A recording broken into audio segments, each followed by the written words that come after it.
There's a moment when you realize the person you trusted most has been wearing a mask. Not the obvious betrayal that comes with drama and confrontation. The subtle kind. The slow poison of fake friendship that eats away at your peace while you smile and pretend everything's fine. Most people spend years in these toxic connections, bleeding energy, giving their best to people who see them as nothing more than a resource to drain.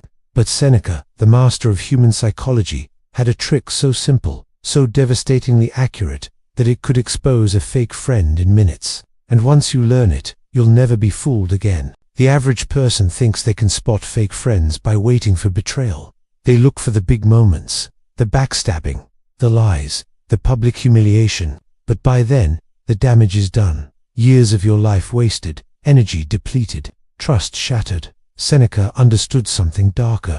Fake friends don't reveal themselves in moments of crisis. They reveal themselves in moments of success. Because jealousy is the one emotion that cannot be faked for long.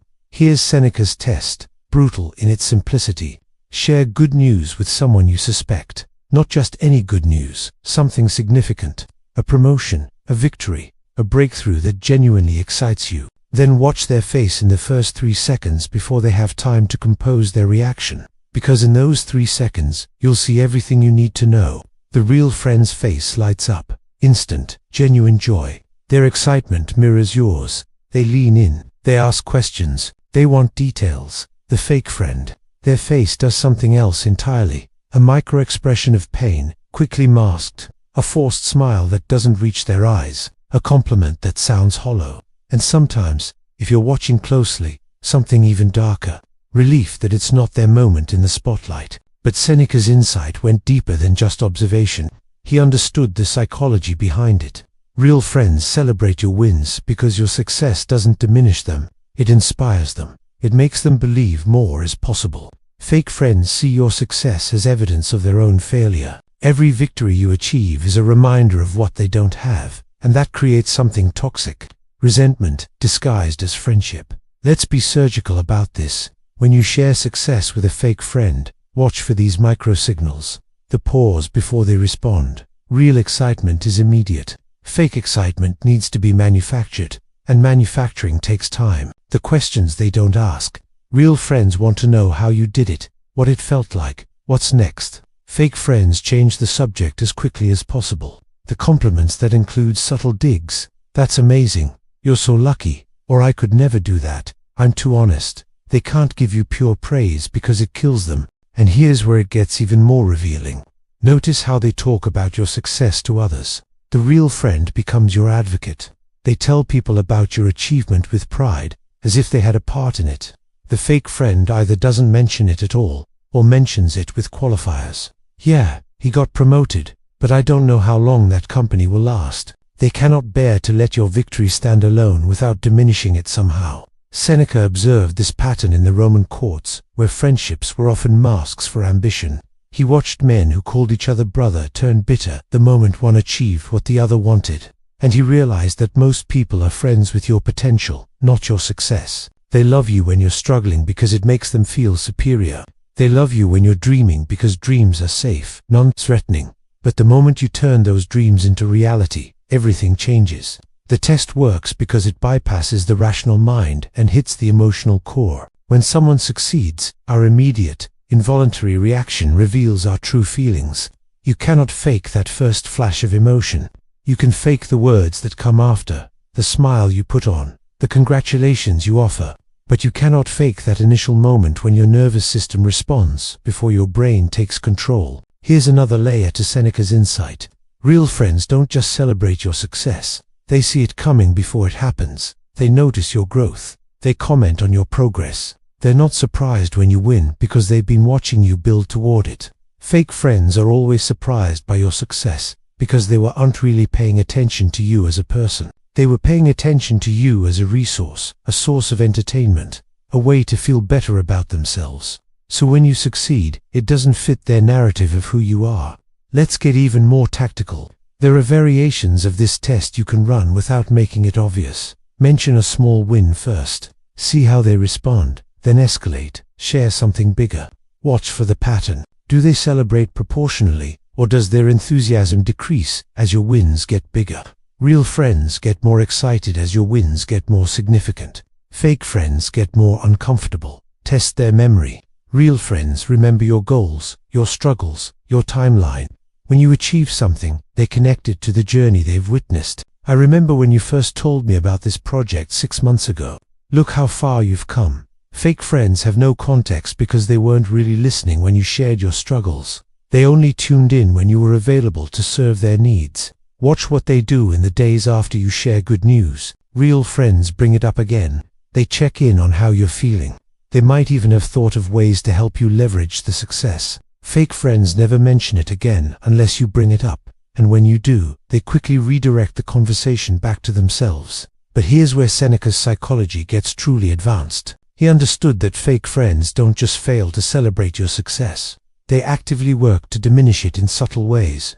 They'll find reasons why your achievement isn't as impressive as it seems. They'll compare it to someone who did something bigger. They'll focus on the luck involved rather than the skill. They cannot let your victory stand clean and untouched, because it hurts too much. The social media era has made this test even more revealing. Watch how they interact with your posts about success. Real friends like, comment, and share. They want their network to know about your wins. Fake friends either ignore the post entirely or give it the most minimal acknowledgement possible. A like with no comment. A generic congrats with no specifics. They engage just enough to avoid looking obviously bitter, but not enough to actually amplify your success. And then there's the timing test. Share your good news and watch when they respond. Real friends respond quickly because they're genuinely excited and want to connect with you in that moment of joy. Fake friends respond days later, if at all, because they needed time to figure out how to respond without revealing their true feelings. They had to craft the right words, find the right tone, manufacture the right level of enthusiasm. Seneca also noticed something else. Fake friends have a pattern of bringing up your failures or mistakes right after you share success. Not directly, but through concern or advice. They'll say something like, "That's great, just make sure you don't get overconfident like last time." They cannot let you have a pure moment of victory. They have to remind you of times you failed, times you struggled, times you were vulnerable. It's their way of pulling you back down to where they're comfortable with you being. Here's the psychological reason this test is so accurate. Envy is one of the most primitive emotions. It predates rational thought. It's hardwired into our survival instincts, from when resources were scarce and someone else's gain could literally mean your loss. Real friendship requires overriding this primitive response through genuine love and connection. Fake friends cannot override it because there is no genuine love underneath. There's only transaction, utility, and ego. But Seneca went even further. He understood that fake friends don't just envy your success, they need your failure. Your struggles make them feel better about their own lives. Your problems give them a sense of superiority. Your setbacks provide entertainment and drama. So when you start succeeding consistently, you become less useful to them. You're no longer feeding their ego or providing the comparison that makes them feel better about themselves. Watch what happens when you stop complaining to them. Real friends are happy when you stop bringing them problems because they care about your well-being. Fake friends start to distance themselves because you're no longer serving the function they need you to serve. They might even create problems or drama to get you back into the struggling state where they're comfortable with you. The nuclear version of this test is to succeed in an area where they also want success. If you're both writers and you get published first. If you're both single and you find love first. If you're both trying to build businesses and yours takes off first. Their reaction in these moments will tell you everything. The real friend sees your success as proof that it's possible and feels motivated. The fake friend sees your success as taking something that should have been theirs and feels defeated. Here's what makes this test so powerful. It's not theoretical. It's not based on interpretations or assumptions. It's based on observable behavior that happens in real time. You share news, you watch the reaction, you analyze the pattern. The data doesn't lie. People can control their words, but they cannot control their involuntary responses, their micro-expressions, their behavioral patterns over time. And here's the deeper truth. Seneca understood. Most people are fake friends to someone, not because they're evil, but because they're human, because jealousy and comparison are natural, because ego and insecurity are universal. The question isn't whether people are capable of envy. The The question is whether they're capable of overcoming it through genuine love and connection. That's what separates real friends from fake ones. The real friend feels your success in their body like their own. They get a rush of excitement that's completely genuine because in their mind, your win is a shared win. The fake friend feels your success like a personal attack because in their mind, your win highlights their loss. It's that simple and that revealing. Once you master this test, your social life transforms. You stop wasting energy on people who secretly resent your growth. You stop sharing your victories with people who cannot truly celebrate them. You start being more selective about who gets access to your inner world, your struggles, your dreams, your achievements. You build a smaller circle of people who are genuinely invested in your success rather than threatened by it. But here's what most people miss. This test also reveals something about you. How do you react when others succeed? Are you the real friend or the fake one? Because the standard you hold others to, you must hold yourself to.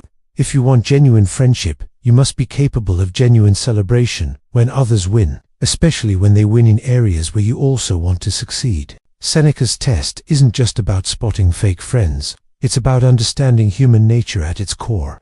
It's about recognizing that most relationships are transactional and conditional. And it's about choosing to invest your time and energy only in the rare connections that transcend transaction and condition. The friends who celebrate your success as if it were their own. The ones whose faces light up when you win. The ones who remember your journey and honor your growth. Because life is too short to spend it with people who need you small to feel big. Too precious to waste on connections that drain rather than sustain. Too valuable to give your best to people who secretly hope for your worst. Seneca's test cuts through all the pretense and reveals the truth. Use it wisely, and you'll never question a friendship again. The real ones will prove themselves immediately, and the fake ones will expose themselves just as fast. In those 3 seconds after you share your success, you'll see everything you need to know. The rest is just deciding what to do with that information.